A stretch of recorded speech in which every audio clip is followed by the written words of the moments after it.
السلام عليكم ورحمة الله وبركاته. كل عام وانتم بخير، ويا رب 2023 سنة سعيدة على الجميع، وكل واحد يتحقق اللي بيتمناه. جولة النهاردة من داخل مكتبة اسكندرية لأي حد مزارش مكتبة اسكندرية قبل كده أو عايز يعرف ايه اللي جوه مكتبة اسكندرية. ده كده تصميم مكتبة اسكندرية من جوه. ومكتبة اسكندرية بتتكون من 10 طوابق. اخر طابق فوق اللي هو بتاع صاحب المكتبة الدكتور مصطفى الفقي، وفي 4 طوابق تحت سطح الارض، تحت المية، يعتبر تحت سطح الارض. وهنا اللي قدامنا ده بيتكون من B1 وB2 وB3. هنا طبعا الجزء اللي قدامنا ده B1 اللي فيه كسوة الكعبة، وفي جزء خاص بالفرنساويين، واللي قدامنا دي كلها المطابع بتاعت زمان. والجزء اللي تحت ده B2 وB3 جزء للأبحاث، وفي أجهزة كمبيوتر لأي حد عايز يبحث على أي حاجة بيلاقيها على طول. طبعا المكتبة فيها أكتر من 2 مليون كتاب، وفيها كل حاجة طبعا من العلم. وجزء من الطوابق دي فيه متحف يوناني روماني، انا عامل له فيديو لوحده هينزل بكرة ان شاء الله. وفي متحف الرئيس محمد انور السادات، عملت له فيديو ونزلته برضو، يا رب يعجبكم، ولو ما شافش الفيديو يروح يشوفه. ودلوقتي ده الجزء بتاع الكتب وبتاع المكتبة نفسها من جوه، لان طبعا مكتبة اسكندرية مكتبة كبيرة وفيها حاجات جميلة جدا ومهمة جدا.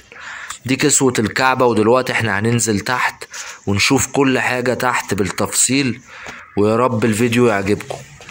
كده احنا هننزل اهو اول جزء اللي هو الB1 في المكتبة.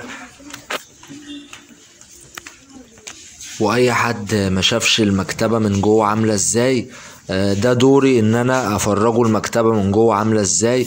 وطبعا انا على قد ما اقدر، في حاجات كتير جوه انا عارفها وعرفتها، وفي حاجات مش عارفها. فانا عايزكم تستمتعوا معايا بالمكتبة من جوه، وتتفرجوا على كل محتويات المكتبة عاملة ازاي. طبعا تحت كل الادوار فيها كتب مليئة بالمخازن والحاجات العلمية. ده الجزء اللي قدامنا ده اللي فيه مطبعة بولاق، اللي قدامنا دي مطبعة بولاق. والجزء اللي فيه كسوة الكعبة واهم التماثيل طه حسين ونجيب محفوظ والعقاد. ده الجزء اللي احنا واقفين فيه دلوقتي، ده الB1، الطابق الB1 اللي خاص بكسوة الكعبة والمطبعة، وتماثيل اهي قدامنا هنشوفوها دلوقتي. دي كسوة الكعبة اهي، اللهم صل وسلم وبارك على سيدنا محمد. كل دور في مكتبة اسكندرية مختص بنوع من العلوم، والدور اللي احنا فيه ده اللي هو الB1 ده اللي فيه كسوة الكعبة والتماثيل والمطبعة. هنروح بقى نجيب التماثيل اهي، طه حسين والعقاد ونجيب محفوظ وسعد زغلول.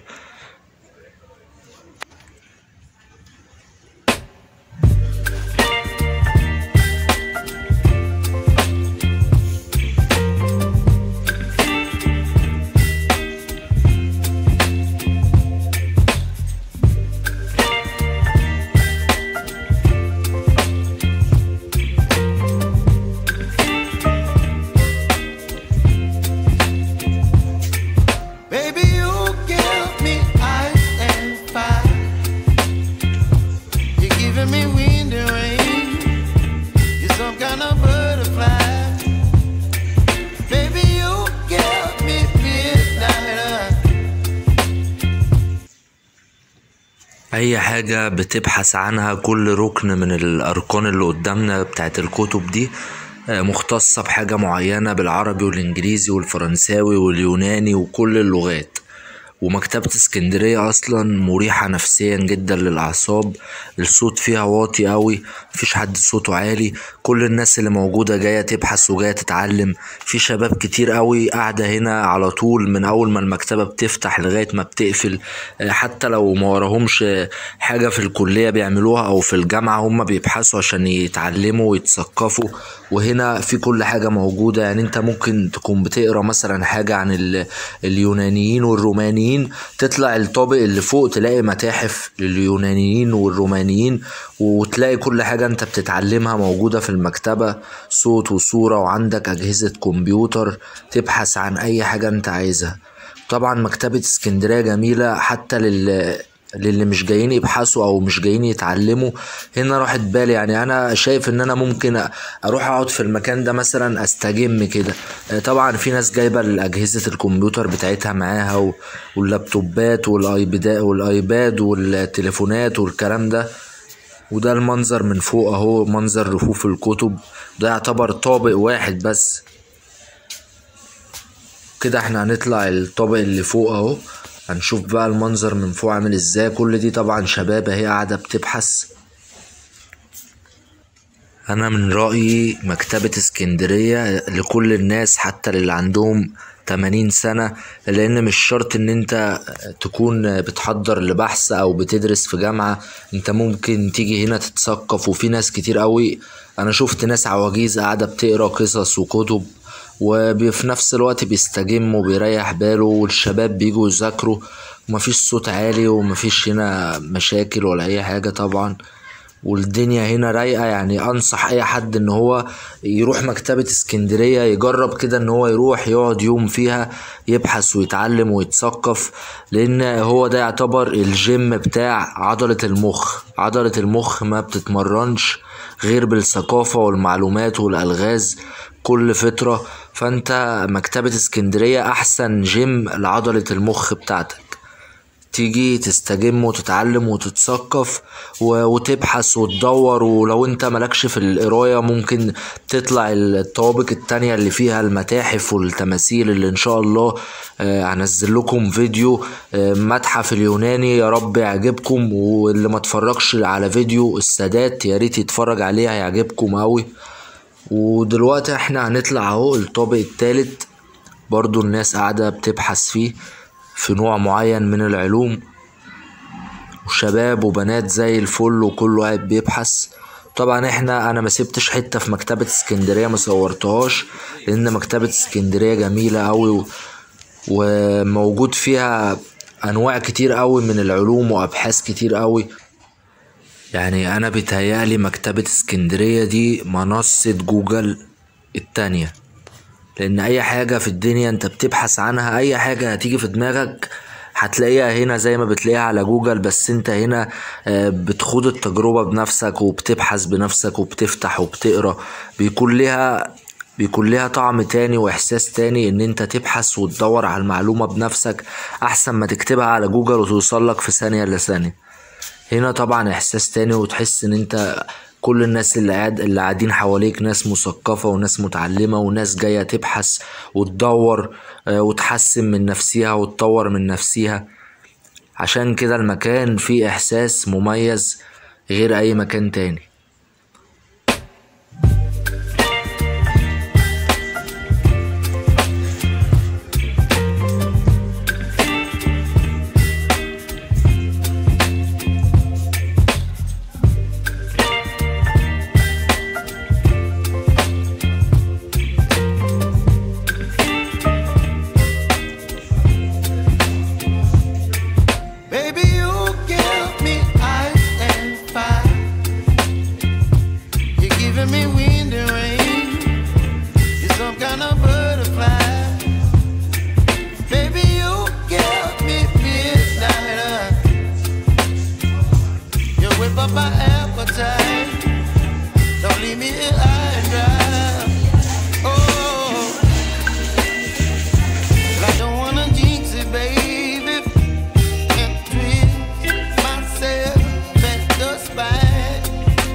kind of butterfly.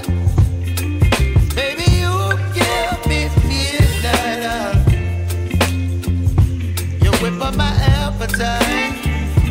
Don't leave me here high and dry. Oh, but I don't wanna jinx it, baby. Let's not get ahead of my time. Oh, but I don't wanna miss you, baby. So I stand up and speak just my mind. Oh.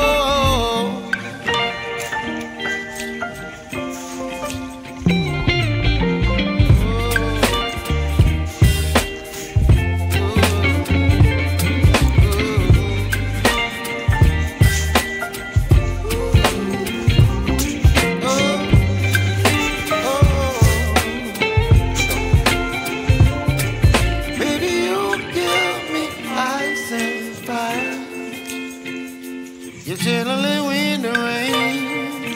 You're some kind of butterfly. Baby, you give me midnight.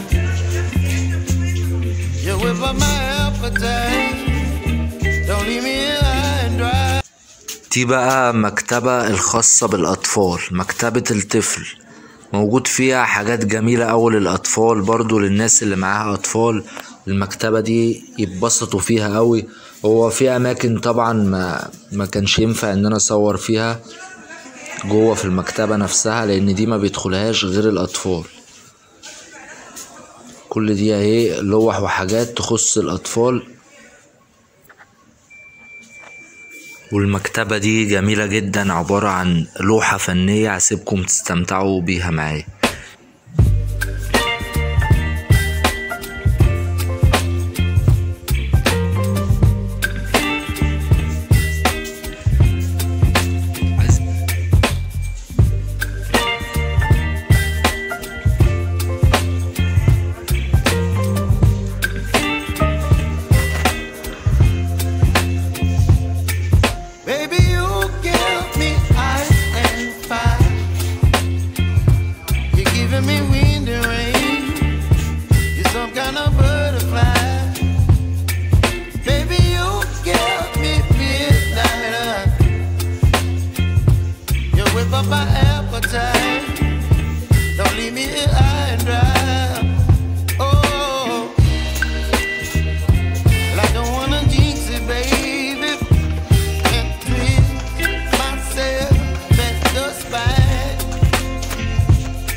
والمكان ده ممنوع التصوير فيه بالكاميرا، بس انا ما كنتش اعرف. انا قريت كلمة ممنوع التصوير دي في الاخر، والحمد لله ان محدش شافني. وانا بصراحة مش فاهم هو ممنوع التصوير في المكان ده ليه، يعني مع انه ابسط مكان يعني. وبصراحة المكان ده لقيت فيه برضو ناس كتير اوي جوه، اجانب ومصريين. المهم ان هو يعني كان ممنوع التصوير، وربنا ستر بقى ومحدش شافني وانا بصور. وبرضو فيديو المتحف الروماني ممنوع التصوير هينزل بكرة ان شاء الله، وصورت برضو وربنا سترها معايا وعدت يعني.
appetite.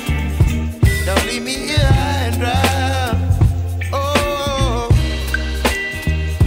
but I don't wanna jinx it, baby. Let's not get ahead of my time. Oh, but I don't wanna miss you, baby. So I stand up and speak just my mind. Oh.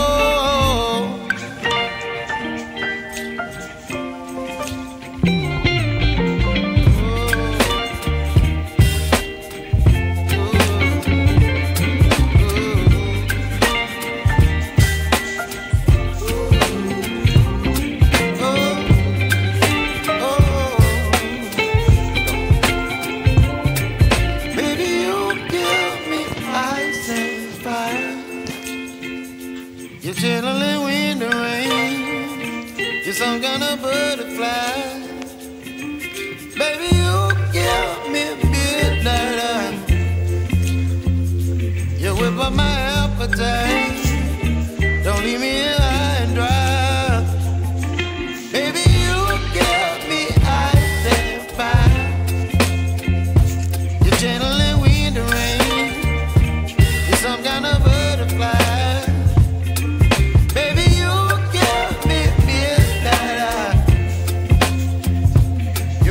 My appetite. Don't leave me here high and dry. Oh, oh, oh, oh,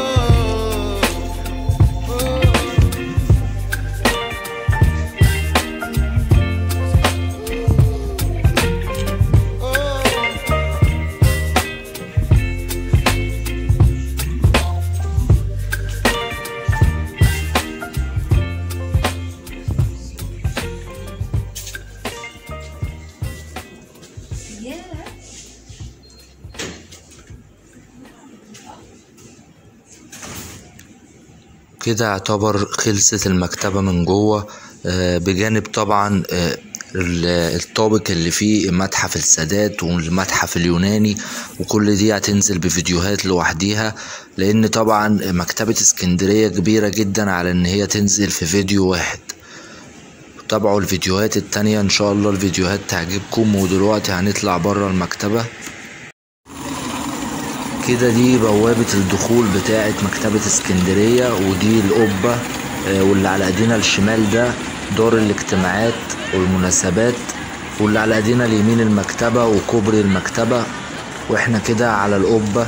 وده الباب اللي بتدخل منه، تقطع فيه التذكرة، تيجي هنا تدخل من الباب، تسيب تليفونك واي شنطة معاك على الجهاز، وتدخل على طول على المكتبة من الباب اللي في وشنا دلوقتي ده. كده احنا هنطلع ويكون انتهت جولتنا النهاردة في فيديو مكتبة الاسكندرية. ويا رب يكون الفيديو عجبكم. لو عجبك الفيديو دعمنا باللايك والشير والاشتراك في القناة عشان نستمر ويوصل لك كل جديد ان شاء الله. وكل عام وانتم بخير وسعادة. السلام عليكم ورحمة الله وبركاته.